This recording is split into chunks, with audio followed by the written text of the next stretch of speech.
Good afternoon, Mr. Rockwell. Hello. Thank you for inviting us at the WTO, Pleasure. World Trade Organization. Nice to have you here. We would like to have with you a short discussion about the WTO, the Doha Round, the future vision of the WTO, Okay. in particular talking about sustainability and environmental issues. With pleasure. So could you tell us just a few words on the WTO and the Doha Round, current status? With pleasure. The WTO is a intergovernmental body which deals with trade matters. It deals with trade matters on a number of different fronts. We negotiate rules, occasionally we negotiate procedures as well. We are a forum for the resolution of disputes. We are a surveillance body that examines the trade policies of our members so that members better understand the conditions with which they engage, with their trading partners. And we are involved as well in educational matters. We have a very large training technical assistance arm as well, which is involved in preparing developing country negotiators for dealing with what is in fact a very complex, rigorous and demanding system of commercial activity. So that's essentially what we do. We also speak to people like you in our division and in others. We are engaged in informing the public about the complex issues that we delve into, and we as well work in a variety of formats dealing with NGOs, students, journalists, etc. So those are the essential elements of our work.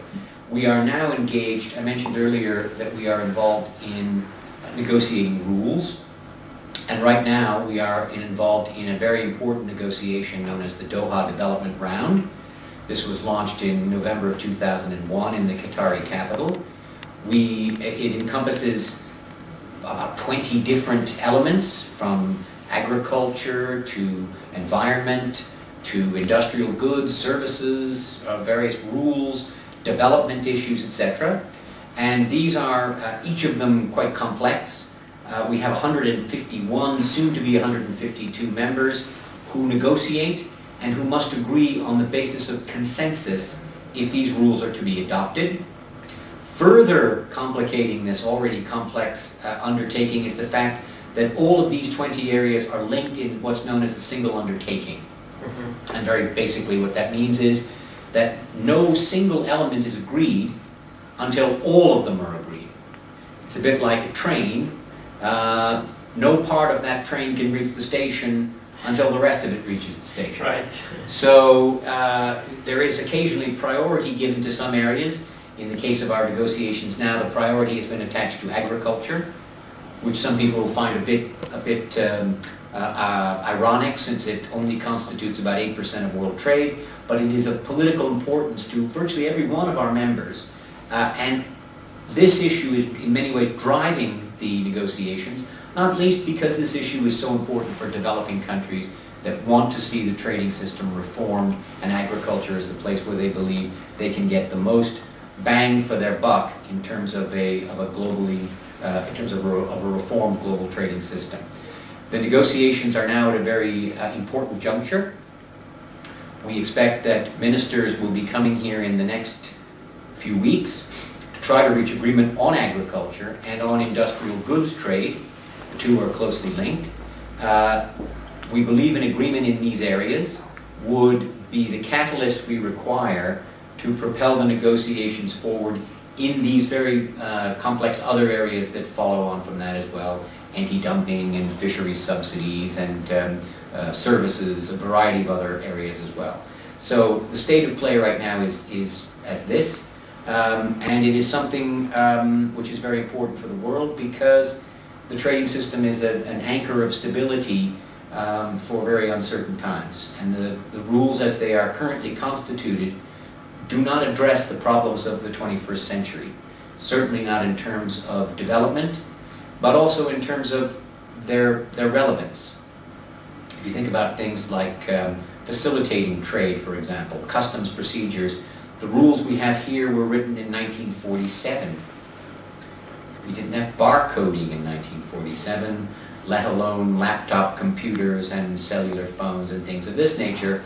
So the system is very different. We need to be more equitable, we need to be more relevant, and really the best way to do that is to reach a deal on the Doha development round, and we hope that we'll have some good news to report on that in the coming weeks, and that will lead to bigger and better things in the months to come. Can you give us the key aspects on the Committee on Trade and Environment? Well, there's two segments to this. We have, as part of the Doha negotiations, we have sort of mirror committees. So you have, in essence, in many cases, two separate committees. You have the Environment Committee, and then you have the Environment Committee which meets in special session, which is the group that's currently negotiating. Now, in the WTO, we have as one of our central objectives sustainable development. If you read the chapeau, the opening to the Marrakesh Treaty, you'll see that that's very clearly spelled out there. The Committee on Trade and Environment was created as part of the Marrakesh Treaty with the founding of the WTO. With the launch of the Doha round, we began to take on environmental negotiations in a meaningful way, really for the first time since the multilateral trading system was created back in 1948. And the objectives are fairly clear-cut. There are several elements which are important. One would be closer cooperation between the Secretariat of the WTO and the Secretariats of other international organizations, those dealing specifically with environment, UNEP, other multilateral environmental agreements. There is an effort to better coordinate trade and environment policies, generally speaking. Now, this can mean different things to different members. One extremely positive byproduct of even the launch of these negotiations is that in each individual government, it has created conditions in which it is extremely important for trade and environment ministers in the same cabinet to meet, which, interestingly enough, hadn't taken place very often prior to the launch of this round. So it has already begun to generate a more coherent set of policies at the national level, simply by virtue of these folks meeting. What that might mean for us in the future is an interesting question, and we can talk about that a little bit more later. And the third important element of the negotiations that are being handled in this special session of the Committee on Trade and Environment pertains to improving market access for environmentally related goods and services. Now, the market for these goods is on the order of about $550 billion a year, which is significant. And the players involved in this are not just the European Union or Switzerland or the United States or Japan. You look at Indonesia, which produces steam condensers. If you look at India, hydraulic turbines. Malaysia, special solar panels, special solar cells are made there. These are among the 10 largest producers of these individual products in their respective markets.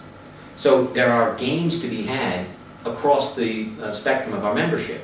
And of course, it's a win-win-win situation in that it leads to better access to the technology, not just the goods, but the services and the transfer of technology that would be extremely important to help developing countries to adjust their policies more effectively to deal with issues like climate change.